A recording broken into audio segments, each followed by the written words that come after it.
Continuing our look at this groundbreaking study that is offering hope and relief to the millions of women who will experience uncomfortable hot flashes during menopause. And one of the women who experienced this relief firsthand is here with us here today. I'm so excited to welcome Margo LaMarche to the exam room. Margo, thank you so very much for being here. Oh, thank you, Chuck. This is really an exciting study, isn't it? I mean, I've heard from so many viewers, so many listeners already. They're like, oh my gosh, my whole life has changed. Well, I will tell you that my whole life definitely has changed. And it's summertime here in Virginia, and so it's hot. And everybody will know that that makes your hot flashes worse. I have not gone back to having hot flashes and night sweats like I did before. I mean, I am a new person, absolutely a new person. Let's talk about those hot flashes and night sweats on a scale of 1 to 10, with one being, it's not bad at all, and 10 being, oh, it's just unbearable. I can't take this for another day. Where would you say the severity of yours would fall? Can I say like a 12 or a Oh, 15? yeah, absolutely. I mean, Absolutely. it changed, it wasn't always that bad, but there were nights when I went through like three pairs of pajamas and days when I would, be sitting and just sitting in a pool of sweat. So, I mean, it was just awful, just awful, You wake up 3 times in the night just drenched? just drenched. And, then the problem is, and you won't understand this because you haven't been through it, but you're drenched and then the hot flash stops and then you're freezing because you're wet, your clothes are wet, and it's absolutely miserable. What did that do for, I mean, your start of the day? If you're getting like really at that point, I'm gonna just assume like that's a really poor quality of sleep. You're Sleep. you're constantly waking up. Like, did that affect your mood during the day? Were you just groggy, cranky? Oh, absolutely cranky. And I would say too that not just the lack of sleep makes you cranky, but your hormones being out of balance also makes you cranky. I mean, that's mood swings and whatnot is also a symptom of menopause. And this study changed so many of those symptoms, not just the hot flashes. The hot flashes were what we were concentrating on and looking at, but it changed so much more than just the hot flashes. Before menopause, like what did you think you might experience? What did you think that the transition might feel like? Were you expecting anything like this? Unfortunately, I was. My mother is in her 90s and she just stopped having hot flashes. Yes, think about that. In her 90s, she'll be 94 in September. And I'd say maybe in the past 2 years is when she really stopped having hot flashes. Growing up, I remember my mom, well, I mean, as I was older, but my mom and my aunt, they'd be all flat, going like this, fanning themselves. And, you could see red and sweat and, whatnot. And yeah, it was just awful. So I was hoping that I would not have that issue, but yeah, I was not one of the lucky ones. So, I mean, so your mom was going through this long before you reached menopausal age. And I mean, goodness gracious, if I'm in your position, I am just absolutely, I mean, I've got that hope that you were just talking about, but at the same time, I'm kind of dreading what's to come. Absolutely, I was dreading it. And when I started, my doctor said, "Oh, it'll go on for a couple, 3 years, and then that's it. It'll be over with." And I looked at him, and my mother was maybe late 70s or early 80s at that point, and I'm like, "Yeah, no, my mother is still going strong." So I figured I was in it for the long haul, What as did well. what did your doctor say when you were like, "Yeah, well, my mom's had this now for years and years and years." What was your doctor's reaction? Well, there's medication you can go on. You can go on birth control pills, which then you don't go into menopause. But then they don't know when to take you off birth control pills because they don't know when you're going to go into menopause. And I didn't really want to take hormones. And then there's other drugs that are like mood disorder drugs that, quote, the side effect is lessened hot flashes. But again, I hate taking something. So I've just been kind of sucking it up and struggling through. So how old were you when you had your first symptom appear? Late 40s, maybe 47. Yeah, 46, 47. And I'm 58 now. I'll tell you that. You don't have to ask.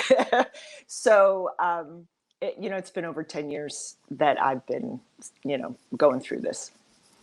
If you remember back to the first one you had, do you remember what you were thinking? Was it kind of a feeling of, oh no, here we go? Well, it kind of comes on slowly. So the first few were kind of like, it's a little warm in here, and it wasn't bad.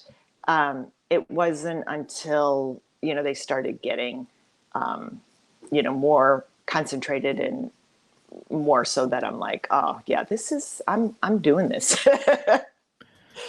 So we Yeah. talked about it interrupting your sleep, but how also would it affect you during the day? I would imagine it hits you during waking hours as well. Yes, yes. And yeah, you didn't know when it was going to happen. And so you could be out having lunch with your friends and all of a sudden just be sweating. And it's so embarrassing. You get red in the face and you can visibly see the sweat on you. My husband used to say, like he'd sit next to me and he'd be like, "You are burning up." Like it radiates off of you. So yeah, it's just awful. If you were out with your girlfriends or something like that, what was their reaction? Was it kind of a sympathetic thing, or did you try your best to hide what was happening at the time? Well, I did try my best to hide it, but they were like, yeah, some of them are like, oh, yeah, I'm there too. And others are like, oh, I'm so glad that I've never had a hot flash. So it's a very interesting thing that some women have them and have them so bad, and then other women don't have them at all. Yeah, I don't know. I don't know I don't think they figured out, what causes it, between the different women, but it's just one of those things, I guess. Is that one of those things where you're going through that and then you hear one of your friends say, "Yeah, I've never had a hot flash in my life." You just think, and you don't actually hate them, but you're like, "I hate you right now." Yes. Absolutely. It's just not fair. And yes, I totally was thinking that, like, what is wrong with me? I hate you that you're not having a problem. But Yeah. yeah. Did you have any idea that any of this could be driven by diet, or were you chalking this up exclusively to genetics? I mean, we've talked about what your mom was going through. Yeah, I figured that it was just genetics. Um, and before the study, I had been trying to progress to a more whole food plant-based diet, but I wasn't really there yet. Um, but that I never thought that it would have anything to do with my hot flashes or change any of that. I was doing it more. My in-laws have had cardio, problems, and I wanted my husband and I to be healthier, and so that's why I was pushing that way. But yeah, I never thought that it would have anything to do with hot flashes. So, how was it that you came across this study? So you were actually already introduced to the idea of whole food plant-based eating. So it sounds to me like you were trying very hard to take care of yourself to begin with. And so you see this study, I'm sure that piqued your interest. Yes, I followed Dr. Barnard on Facebook, and that's how I found out about the study. So yeah, and I was just crossed my fingers that I was not the control group. I was actually in the test group. So I feel blessed that I was in the test group and not, in the control group. So when did they introduce you all to the idea of soy? I mean, I would imagine it would have been very early on in that study, right? Yes, well, and when I talked to Dr. Barnard before the study even started, one of the things that he asked was, would I be willing to consume soy every day? You know, I don't have to tell you, soy is such a controversial topic. And so I kind of think they were making sure that anybody that they admitted into the study would be willing to eat soy, because it is such a, or can be such a controversial food. And did you have any apprehension? No, no, I don't believe all the, I mean, even before all my education in the study, I still didn't believe all the, the hype about it. And I had been eating tofu and tempeh already. I had never eaten like just soybeans, edamame and tofu and tempeh, but never just soybeans. So, it was just one more way to eat it. Oh, it sounds to me like you may have been the best prepared participant in the entire study. I mean, you're like three-quarters of the way there already. That's great. So let's talk about how quickly you realized, like, hey, they might be onto something with this whole soy thing here. Well, I would say it was about 10 days that I would into it, that I would have been able to say that I was definitely feeling a change. And by the end of it, I'd maybe have one slight hot flash a week, two. And then it was like, is it hot in here, or am I having a hot flash? So, and I still feel that way. As I said, I'm in Virginia. It's like 93 degrees outside. And that's a big trigger, the heat and the humidity. And I'm still feeling great. And every once in a while, I'll have a little something, but nothing, nothing really. When was the last time you woke up three times in the middle of the night and just absolutely drenched? Oh, before the study. Yeah. Yeah, before the Okay. study. And I would say even after that, like 10 days, 2 weeks, I didn't wake up drenched in the middle of the night after that anyway. So how has this affected your quality of life? I would imagine now you're getting the opportunity to sleep through the night, and that alone has to make you feel better. Yes, it does. I sleep better, but I have more energy too. As I said, I was trying to get on that right lifestyle, but being on the study, it was like, oh, I can't eat that because I'm on the study. And I could go out with friends, and they'd say, oh, just have a little. No, I can't eat that, I'm on the study. And so it gave me a really good excuse to really knuckle down and do what I knew that I needed to do anyway. So I lost 30 pounds. I feel lighter, more energetic. My skin is clearer. I feel younger. I mean, just all the way around, I feel so much better. Yeah, you look happy. You certainly look healthy, and you gave your age earlier in the show. I'm not going to repeat it because I was the gentleman, but I will say that you certainly look much younger than that. And I mean, is it fair to say, in some ways, like you might feel like you got your life back? Oh, absolutely. Absolutely. Yeah. Yeah. I mean, think about it. Being hot and dripping with sweat and whatnot is just no way to live. And it's uncomfortable. It's embarrassing. It just interferes with life. And yeah, I feel like a new person. I really do. How have those So lunches been when you go out with your friends now? I'm sure like you're not trying to hide anything because nothing's happening. it's funny because what I do a lot of times is I bring my soybeans with me.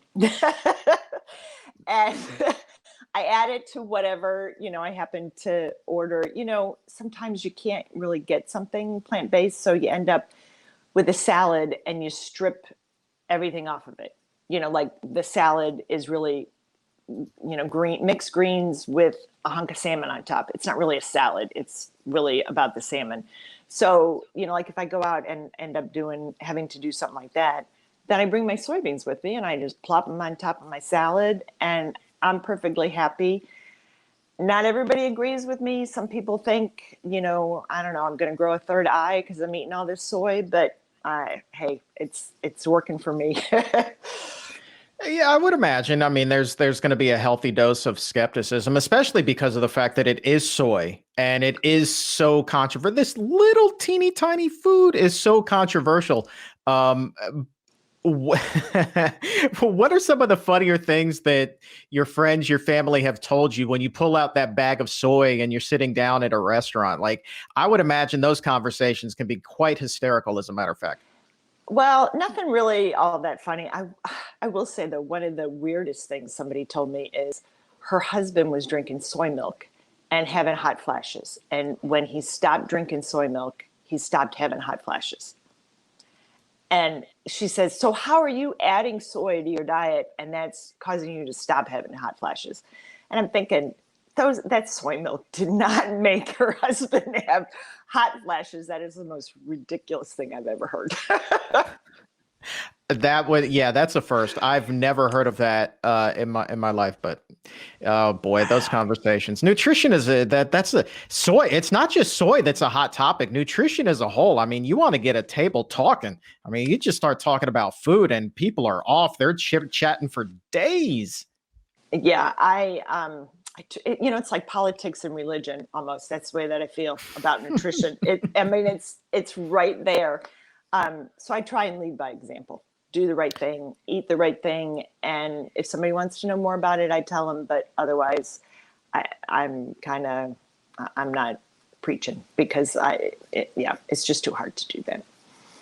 So I asked you about a scale of 1 to 10 at the beginning of the interview, and you said it was like a 12. So where are you today? With my hot flashes, you mean? Yeah, with Yeah, all of the symptoms. Yeah. maybe point 0.3, point 0.5. I mean, I wouldn't even say I'm a 1 on that scale of 1 to 10 because I'm just really not feeling a whole lot. Wow, that is a huge, huge, huge drop. Huge drop. Yes. Yeah. Yeah. And I was not, I mean, I'm not the only one, from the numbers, I'm not the only one who, felt that way. So, and, over time, I know my family and people are saying, "Oh, well, you can just cheat and whatnot." And I'm thinking, yeah, but if I cheat or whatever, then I'm going to be hot flashing again. And I don't want to do that. The, especially like cheese and whatnot, it stays in your system for so long. Why would I want to do that and then suffer for 2 weeks for, you know, 10 minutes of cheese pizza? Final question. I mean, could you possibly have imagined the improvement that you saw from this study? I mean, it's such a remarkable turnaround. Yeah, I mean, I had hope going in that maybe it would be better, but I didn't think that it would be such a dramatic turnaround like this. I mean, food is an amazing thing. What you feed your body, shows inside and out. And, you hear stories of, people beating cancer through their diet and, solving cardiovascular disease and whatnot. But I'm thinking, yeah, hot flashes, how is that? Is it really going to affect your hormones that much? And oh, yeah, it really affects your hormones that much. Well, Margo LaMarche, you are just now an inspiration for so many others who are out there going through the same thing that you just did. And I think that by sharing your story today, you are going to help out so many of them. So I'm so grateful that you are able to join us. Well, thank you for having me, and eat your soybeans.